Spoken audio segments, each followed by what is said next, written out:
Manis.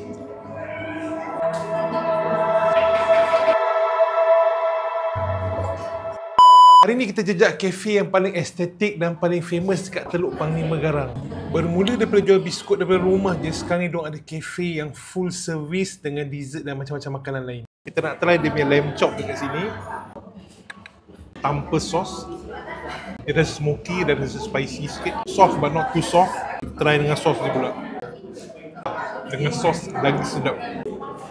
Black pepper sauce dia memang very flavorful. So good. Ada rasa pedas, ada rasa manis, ada rasa creamy daripada sos dia. Spaghetti samyang. Samyang ni dia ada telur mata, cheese dan juga seaweed. Thick gravy yang pedas, but then ada cheese untuk balancekan dia punya pedas tu. Standard Korean kan macam panas-panas kat mulut. 12 seconds later. Pedas juga sebenarnya. Caramel macchiato, hilang pedas. Buttermilk chicken rice. Ayam dia soft, creamy, ada cili, pedas-pedas sikit. Crochet cream puff. Blueberry burnt cheesecake.